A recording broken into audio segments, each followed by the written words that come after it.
Guys, what's up? It's me, Lego Leaf 3 Chang, and here today we have a review for the Ahch-To Island Training Lego Star Wars set from Episode 8, The Last Jedi. This set will retail you guys about $30 US.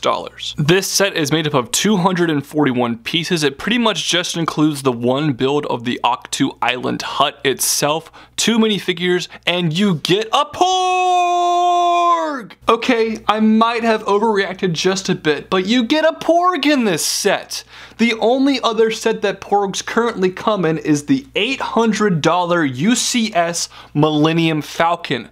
This set is $30, which, you know, like most people can afford, and you get a Porg. And I know some people didn't love Porgs in the movie. Personally, they really worked for me. They're so adorable, such a cute design, and I love the build that LEGO came up with for the Porgs here. They reused BB-8's head, and they brick built this thing. They didn't actually make any new pieces for the Porg figure, which I really applaud, and I'm just so happy that you get a Porg in a really cheap set. The first full-size minifigure included with the set here is Rey, and the outfit she wears at the very end of The Force Awakens and throughout a lot of The Last Jedi. I'm really happy to get a new variant of Rey, and this figure looks great. Her torso printing is very accurate and on point, along with her leg print. The face and the hairpiece, it's what we've seen from Rey before, along with the lightsaber and the staff, but the torso and leg printing make up for it. She has a double-sided face and some very good back printing as well. And the last minifigure included with this set here is the Last Jedi himself. This figure is kind of a big deal. It's old man Luke Skywalker. Finally, LEGO decided to make this into a minifigure. I feel like I've waited over 2 years to get this particular figure. This is the costume he is wearing at the end of The Force Awakens that he wears at the beginning of The Last Jedi. Kind of a strange choice to give him this costume because he doesn't wear it that much in the movie, but it looks great. It seriously looks great. Besides a couple of flaws, this is not a perfect minifigure. The torso and leg printing, they look really good, but there should have been more tan printed on there. The tan cape looks great, but on the torso there should have been a little bit more tan detail.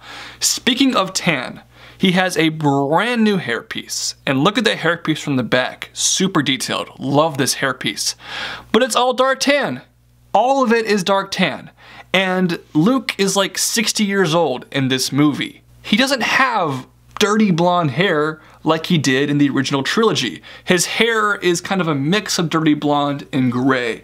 I think LEGO should have made this piece gray to be more accurate, and if they wanted to go above and beyond, detail it with both colors. So that does annoy me, but I love his face print. That looks really great. Definitely looks like Mark Hamill, and the double-sided face is great, and so is the back printing. But there are a couple of little nitpicky flaws with this figure. Moving on to the hut itself, I think this is a pretty decent representation of the huts found on Skelly Michael Island off the coast of Ireland. This thing I think looks pretty solid. I like the stickers on this set. Those actually add some nice details to it. However, I think the color of the hut is kind of weird. LEGO decided to go with a mix of light gray, dark gray, and dark tan. And I think this was a poor decision.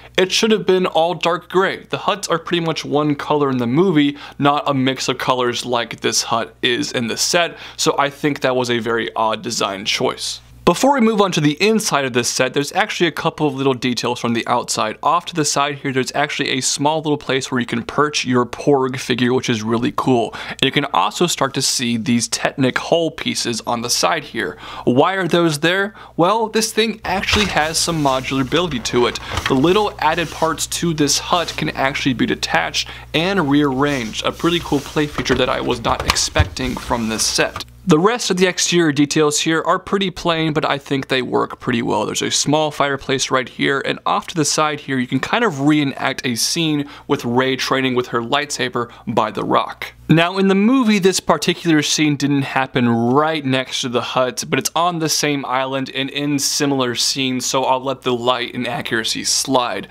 So basically here, to reenact this scene, you can have your Rey minifigure on this piece right here and swivel her around and swing her lightsaber up to the rock. And minor spoiler warning here, in the movie she swings a bit too hard and actually knocks the rock off, which you can do here in a pretty decent play feature fashion that actually works pretty well. A nice little action feature right there. And LEGO includes a brand new unseen clip from The Last Jedi. This rock can open up to reveal the Chima crystal inside. You remember when this happens in the movie? Remember when Rey cuts open the rock and there's a crystal inside the rock? Maybe it's a kyber crystal.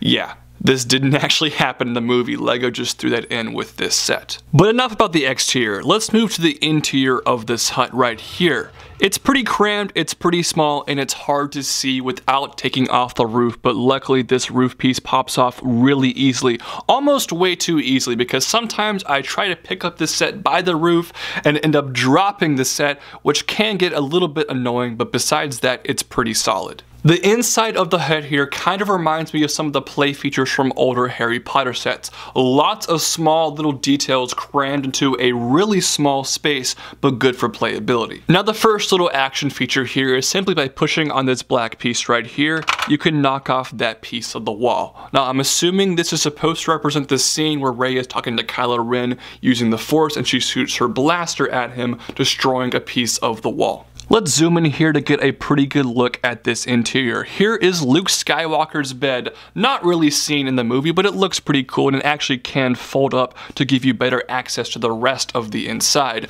Over here, you have a pot, you have another thing to hold a fish, you have some kind of root of some sort, and on the other side here, you have a small table with a frying pan, a coffee mug, and a little torch. And actually a cool little feature here, very reminiscent of Harry Potter sets, is you can rip this off to reveal some hidden cherries. I'm not really sure why those are in this set, but the play feature is decent nonetheless. Also, to access the interior of this hut here, you have a really nice cloth piece that I like, but it's not accurate. In the movie, Luke Skywalker's hut has a big metal door. There are huts that have cloth openings, but Luke's hut in particular has a metal door, so that cloth is not accurate to the film.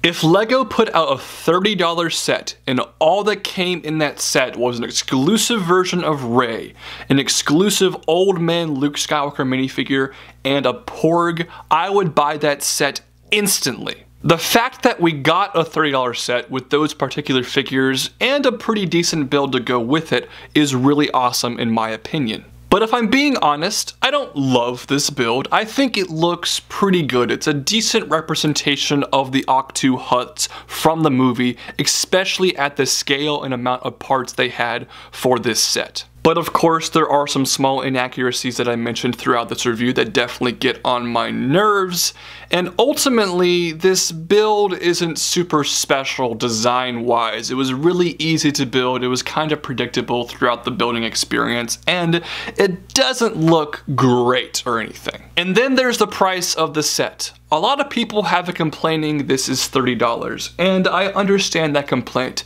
Clearly to me, this was a $25 LEGO set, and they're like, hey, this set has Rey, this set has old Luke, this set has a Porg. We can charge whatever the heck we want for this set, and people are still going to buy it. So frankly, $30 doesn't bother me for this set. The price per piece isn't that bad, and there's a lot of stuff that's worth that relatively cheap price to me. Not gonna lie, I bought this set for the minifigures. I think a lot of you guys are gonna buy this set for the minifigures, and I got a decent build to boot. I like this set, I don't love it, but I do love those figures, and I do love the cheap price, which is why this set is going to get a 7.7 out of 10. But those are just my thoughts. I'd love to hear yours in the comment section down below. Also guys, while you're at it, give this video a big thumbs up, subscribe to this channel, and find the description down below. You can find links to subscribe to my movie review channel called What Do You Know? I reviewed Star Wars Episode 8, The Last Jedi over there. And also in the description, you'll find links to find me on different social media sites. This has been LEGO Lee 329, signing off.